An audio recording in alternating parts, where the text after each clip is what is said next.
जब मैंने ये बुक की हेड का जो इसका सब्जेक्ट देखा तो स्वाभाविक है कि जिस प्रकार का ट्रोल दिग्विजय सिंह को किया जाता है, इसलिए मैंने सलमान भाई से अनुरोध किया कि इसे मुझे ना कराएं तो अच्छा होगा, लेकिन सलमान भाई का आग्रह हम लोग मना नहीं कर सकते, इसलिए मैंने स्वीकार किया। लेकिन मुझे आश्चर्य जरूर हुआ जब इसकी किताब का नाम मैंने पढ़ा, सनराइज ओवर अयोध्या, यानी कि अयोध्या पर सूर्योदय, और वो भी सूर्योदय इस सुप्रीम कोर्ट के निर्णय के बाद। लेकिन जब मैंने इस किताब को पढ़ा तो मुझे महसूस हुआ कि सलमान भाई ने इसको एक तरफ जहां इसके लीगल इंप्लीकेशंस हैं और इंटरप्रिटेशंस हैं, वहीं उन्होंने इसके का जो सामाजिक प्रभाव आज देश पर पड़ा हुआ है इस विषय को लेकर, उसको एक पढ़े लिखे मुसलमान अधिवक्ता के द्वारा जो एक रिकंसिलिएशन की बात की है, वही इस किताब का मजमून मुझे महसूस होता है। एक अरब का पुराना प्रोवर्ब है, you should write the bad things that happen to you in the sand so that they can be easily erased from your memory. Mahatma Gandhi ने भी कहा है, forgive and forget but never forget to forgive. बात यही है, इस देश के इतिहास में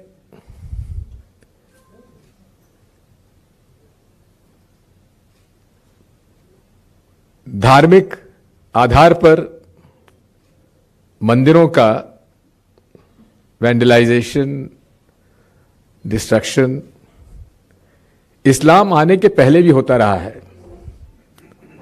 हमारे बीच में हिस्टोरियंस बैठे हुए हैं, मुखर्जी साहब इस बात का ताकीद करेंगे, और इसमें दो राय नहीं है कि जो राजा दूसरे राजा के क्षेत्र पर चढ़ाई करके जीतता था तो अपने धर्म को उस राजा के धर्म के ऊपर बेहतर बनाने का प्रयास करता था। ये कोई इस्लाम आने के बाद शुरू नहीं हुआ, पहले से ही होता रहा है। लेकिन आज के माहौल में इसे ऐसा बता दिया गया है कि मंदिरों की तोड़फोड़ आदि ये इस्लाम के साथ आया और इसलिए वे ही इसके सबसे बड़े अपराधी हैं। बात यही है, जब भी कोई एक फासिज्म का प्रवेश होता है तो उसे एक दुश्मन आइडेंटिफाई करना आवश्यक हो जाता है कि ये फला है, दुश्मन है, इससे आपको खतरा है और इस खतरे को लड़ने के लिए आपको इकट्ठा होना पड़ेगा। और नफरत से ही डर पैदा करके, नफरत पैदा कर हिंसा का रास्ता अपनाने का एक पुराना फासीवादी परंपराओं का ये मूल मंत्र रहा है। भगवान महावीर ने कहा था, जियो और जीने दो। इसे विदेशों ने भी इस बात को स्वीकार किया है और यही मूल मंत्र है भारतीय सनातनी परंपराओं का और भारतीय संस्कृति का। बात यह है कि राम जन्मभूमि का विवाद कोई आज का विवाद नहीं है। जैसा कि रागिनी ने बताया कि 1858 से ये विवाद चला रहा था, छोटा मोटा चलता रहता था।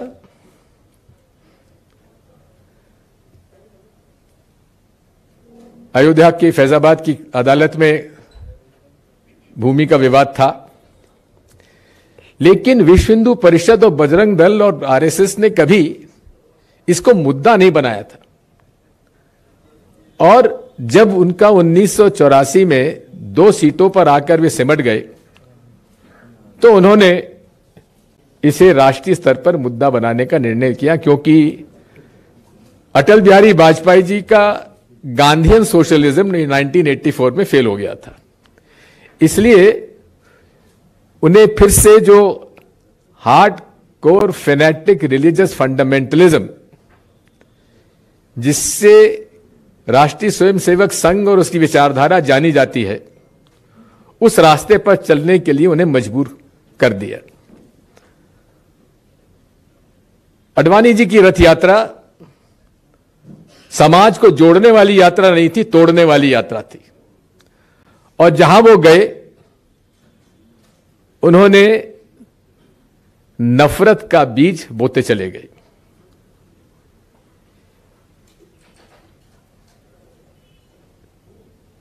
धार्मिक उन्माद विचारधारा का जीन जब तक बोतल में बंद रहता है तब तक शांति रहती है। जिस दिन निकल जाता है उस जिन को वापस बोतल में डालना असंभव है। और यह जिन अडवाणी जी की यात्रा से न केवल निकला, लेकिन उसने पूरे देश में एक माहौल सांप्रदायिक उन्माद का फैलाकर हमारे सामने प्रस्तुत किया।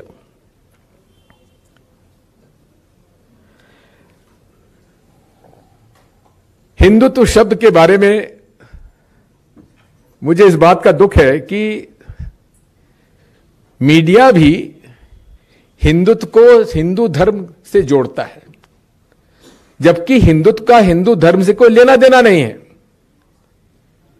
सनातनी परंपराओं से कोई लेना देना नहीं है।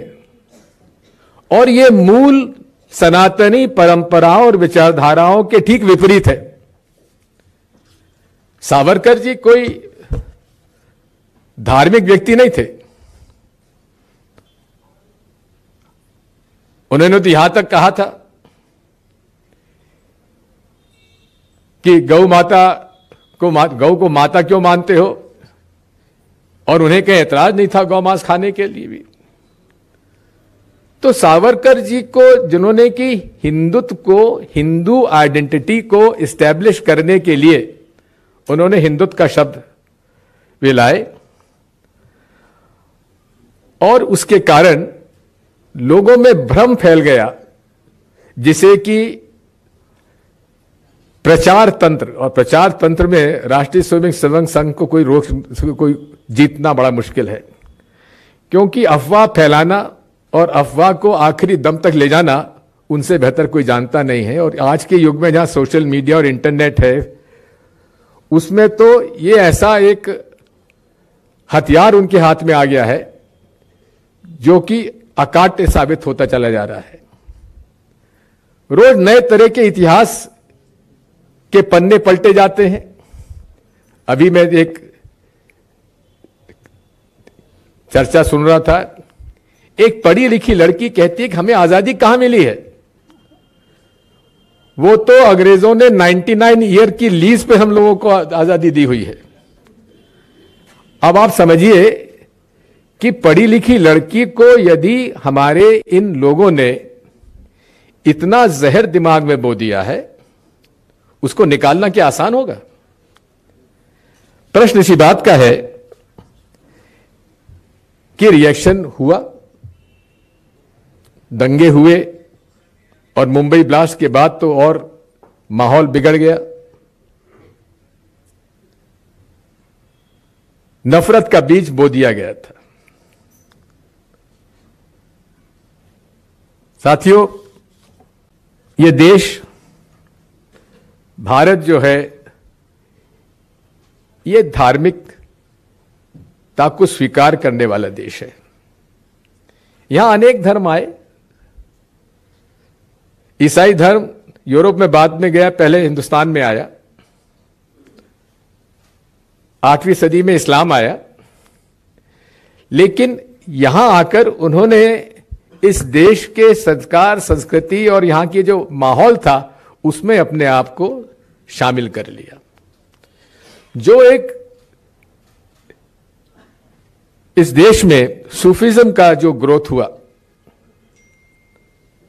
वो भारत के देश से ही निकला, जिसने कि गंगा जमनी संस्कृति को एक किया और इस देश में सांप्रदायिक सद्भाव बनाने का प्रयास किया। आज कहा जाता कि हिंदू धर्म खतरे में है। अरे जनाब, 500 साल के मुगलों और मुसलमानों के राज में हिंदू धर्म को कुछ नहीं बिगड़ा, कोई खतरा नहीं हुआ। ईसाइयों के राज 150 साल के राज में हमारा कुछ नहीं बिगड़ा, तो अब हिंदू धर्म को खतरा किस बात का है? खतरा केवल है तो उस मानसिकता को है, उस कुंठित सोची समझी विचारधारा को है जो देश में फूट डालो राज करो की ब्रिटिश हुकूमत की जो उस विचारधारा थी उसको प्रतिपादित कर अपने आप को कुर्सी पर बैठाने का उनका जो संकल्प है, केवल खतरा उनको है, समाज को और हिंदू धर्म को खतरा नहीं है। मैं प्रैक्टिसिंग हिंदू हूं और मुझे इस बात का गर्व है, लेकिन जिस प्रकार से पूरे देश में आज किस प्रकार से प्रचारित किया जा रहा है, जहां इस देश के आर्थिक हालात को देखते हुए जो नोटबंदी के बाद से आज तक जिस प्रकार से गरीबों के हालात बिगड़े हैं, महंगाई बढ़ती गई है, आज उस पर कोई चर्चा नहीं होती है। केवल उनके पास हिंदुस्तान पाकिस्तान, मुसलमान हिंदू मुसलमान और कब्रिस्तान शमशान, इसके अलावा दूसरा उनके पास विषय नहीं है। और मुझे इस बात का दुख है कि मीडिया भी, अधिकांश कुछ मीडिया आज भी मैं उनको तारीफ करूंगा जो हिम्मत के साथ अपनी बात कहने का साहस दिखाते हैं। लेकिन बात यही है कि हम लोग भी ये सॉफ्ट हिंदुत्व और हार्ड हिंदुत्व के बारीक चक्कर में पड़ जाते हैं। महात्मा गांधी ने इस देश की आत्मा को समझा था और उन्होंने रामधुन के माध्यम से, जिसका उल्लेख आपने पोस्टस्क्रिप्ट में किया है सलमान भाई, उन्होंने रामधुन के माध्यम से इस संकीर्ण विचारधारा को का पटाक्षेप कर दिया था। और मुझे याद आता है सीताराम जी केसरी बताते थे कि दानापुर के रहने वाले थे, बिहार के। वे 18-19 साल के थे, गुरु गोलवलकर दानापुर गए थे, तो वो भी एक युवा के रूप में उनसे मिलने देखने गए, भाई कौन है गुरु गोलवलकर। तब गुरु गोलवलकर ने कहा था कि जब तक महात्मा गांधी रहेगा हम लोगों को ये आगे नहीं बढ़ने देगा। और वही हुआ। 1948 में उनकी हत्या कर दी गई।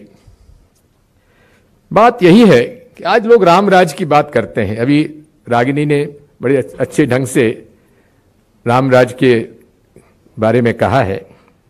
मैं गांधी जी को कोट करना चाहता हूं। By Ram Raj I do not mean Hindu Raj, I mean by Ram Raj divine Raj, the kingdom of God.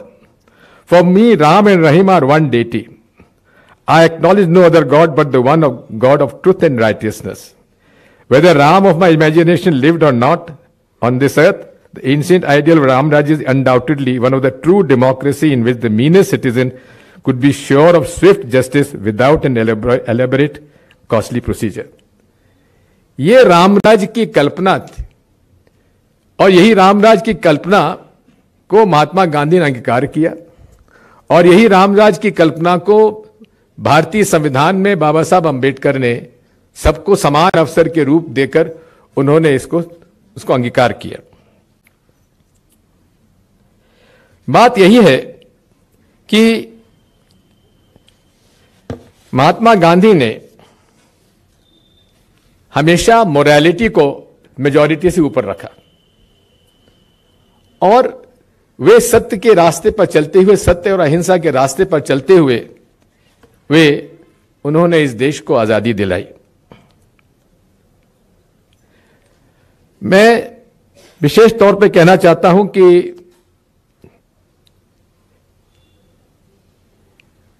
एक अच्छे सनातन धर्म के अनुयायी के रूप में होने के बावजूद भी मैंने ग्रंथ पढ़े हैं, कुरान भी पढ़ा है, भगवद गीता तो पढ़ी है, बाइबल भी पढ़ी, गुरु ग्रंथ साहब भी पढ़ा, और सब में एक तार सब में समान है, और वो है इंसानियत का। कैसे अच्छा इंसान बने ये हरदम सिखाता है, और यही मूल आधार है हर धर्म का। स्वामी विवेकानंद ने भी अपने भाष्य में कहा था कि किसी भी धर्म का 3 महत्वपूर्ण पहलू होते हैं। जो मूल आधार होता है वो उसके विचार, उसका इथॉस, उसका आइडिया। दूसरा है अपने धर्म को बढ़ाने के लिए मिथ और माइथोलॉजी। हर धर्म के अंदर मिथ और माइथोलॉजी आपको मिलेगी। और तीसरा होता है रिचुअल्स। यहां तक कि भगवान बुद्ध ने रिचुअल्स को समाप्त करने का प्रयास किया, और उतना ही रिचुअल्स आज बुद्धिज्म में आज आ गए हैं। प्रश्न इस बात का है कि हमें महात्मा गांधी के रास्ते को अपनाते हुए ही इस देश को एक करने की आवश्यकता है। मैं बधाई देता हूं उन शाहीन बाग के महिलाओं को जिन्होंने अपने हक के लिए शांति से और अहिंसक रूप में आंदोलन चलाया। मैं बधाई देता हूं भारत के किसानों को। 11 महीनों से लगातार उन्होंने अपने बात पर अड़े रहते हुए, सत्य और अहिंसा के रास्ते पर चलते हुए, कितनी बार ऐसे प्रकरण लाए गए जिससे कि लगा कि वहां हिंसक के पोषक हैं, आतंकवादी हैं, टेररिस्ट हैं, खालिस्तानी हैं, लेकिन उन्होंने अपना रास्ता नहीं छोड़ा। महात्मा गांधी का रास्ता ही इस देश को आगे बढ़ा सकता है। और इसलिए सलमान भाई, आपने जो बात की रिकंसिलिएशन की, यही रिकंसिलिएशन ही आज इस देश का रास्ता होना चाहिए। मैं कहना चाहता हूं कि इसमें जुडिशरी ने भी इस रिकंसिलिएशन की तरफ इशारा किया है, और उन्होंने एक तरफ जहां कहा है demolition was a most reprehensible act, the perpetrators of this deed struck not only against the place of worship but also the principle of secularism, democracy and the rule of law and the constitution of India. दूसरी तरफ उन्होंने जो विवादित स्थान था वो हिंदुओं को दिया, और मुसलमानों को मस्जिद बनाने के लिए 5 एकड़ जमीन का भी वादा किया। ये निर्णय का लोग सोच रहे थे रिएक्शन होगा, लेकिन लोग बाग इतने इससे इतने मतलब परेशान हो चुके थे कि लोगों ने कहा भाई आगे चलो, move on. This move on is the essence of this book. Reconciliation is the essence of this book. And I would like to also mention कि जब नेल्सन मंडेला साहब को छोड़ा गया जेल से, तो वहां ओप्रेस्ड मेजॉरिटी कम्युनिटी पर माइनॉरिटी व्हाइट कम्युनिटी का राज होने के बावजूद जो एक नेचुरल एक रिएक्शन हो सकता था, उसको कर्ब करने के लिए उन्होंने ट्रूथ एंड रिकंसिलिएशन कमीशन का गठन किया। और उसके बाद आज साउथ अफ्रीका में जो इंडिजिनस लोग हैं और गोरे लोग हैं मिलकर आज साउथ अफ्रीका में काम कर रहे हैं। ये महात्मा गांधी के रास्ते पर चलते हुए नेल्सन मंडेला जी ने इसको अंगीकार किया, जिसकी वजह से आज वहां साउथ अफ्रीका पर है आज शांति है। मैं अंत में इतना ही कहूंगा कि कुछ लोगों को पूरी किताब पर ध्यान नहीं देना, उनको एक पैराग्राफ पर ध्यान देना है, क्योंकि ये मीडिया और वो विचारधारा हर चीज में हिंदू और मुसलमान करने के आदी हैं, हिंदुस्तान पाकिस्तान करने के आदी हैं। तो इस बुक किताब में उनको अच्छाइयां कहीं नजर नहीं आई, एक पैराग्राफ जरूर नजर आया। उसकी चिंता मत करिए, देश बदल रहा है, और देश जब बदल रहा है, लोग परेशान हो चुके हैं इनके इस नजरिए से। इसलिए आज हमें सनातन धर्म की परंपरा और उसका विचारधारा, सर्वधर्म समभाव, equal respect to all religion, वही रिकंसिलिएशन का हमारा रास्ता है। बहुत बहुत धन्यवाद।